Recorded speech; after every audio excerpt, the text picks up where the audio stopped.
$60 இருந்த ஒரு பீப்பாய் கச்சா எண்ணெய் தற்போது ஈரான் பிரச்சனை காரணமாக $110 நெருங்கி வருகிறது.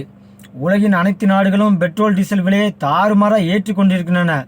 பல நாடுகளில் தற்போது காசு கொடுத்தாலும் பெட்ரோல் டீசல் கிடைக்குமா என்ற நிலை உள்ளது. ஆசியாவிலோ Cambodia 68%, Vietnam 50%, Laos 33% petrol diesel விலையை ஏற்றியுள்ளது. ஐரோப்பாவில் பெட்ரோல் டீசல் விலை 20% ஏற்றியுள்ளது. சொல்ல போனால் பெட்ரோல் டீசல் விலையை ஏற்றாத நாடுகளே கிடையாது உலகத்தில். இத்தனைக்கும் பிரச்சனை காரணமான அமெரிக்கா உலகிலேயே அதிக கச்சா எண்ணெய் உற்பத்தி செய்யும் நாடாக உள்ளது. ஆனால் அங்கும் கூட பெட்ரோல் டீசல் விலை 23% உயர்த்தியுள்ளது தற்போது. அவ்வளவு ஏங்க, உலகத்திலே பெட்ரோல் டீசலின் ஆதாரமாக விளங்கும் மத்திய கிழக்கு நாடுகள் கூட தங்கள் உள்நாட்டு நுகர்வோருக்கு பெட்ரோல் டீசல் விலையை ஏற்றியுள்ளது. ஆனால் 85% எரிபொருளை 145 கோடி மக்களின் தேவைக்காக இறக்குமதி செய்யும் இந்தியா இதுவரை ஒரு பைசா கூட பெட்ரோல் டீசல் விலையை ஏற்றவே இல்லை.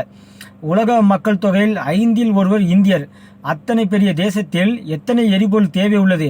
ஆனால் இதுவரை ஒரு பைசா கூட ஏற்றவில்லை. இந்த பிரச்சனையிலும் எதிர்க்கட்சிகளோ வேண்டுமென்றே வதந்திகளை பரப்பி எரிவாயு சிலிண்டர்களை நூற்றுக்கணக்கில் பதுக்கி வைத்தும் பெரிய பெரிய கேன்களில் எல்லாம் ஒரு சேர பெட்ரோல் டீசலை வாங்கி குவித்தும் ஒரு செயற்கை தட்டுப்பாடை ஏற்படுத்த முனைந்தன தற்போது. ஆனால் எந்த பருப்பும் வேகவில்லை.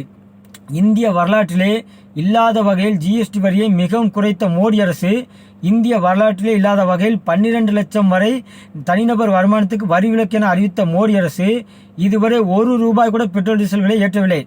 இத்தனைக்கும் உள்கட்டமைப்பு வசதிக்காக பல லட்சம் கோடிகளை செலவு செய்து இந்தியாவை மிக பெரும் வளர்ச்சி பாதையில் கொண்டு சென்று வருகிறார் நம் பிரதமர் மோடி.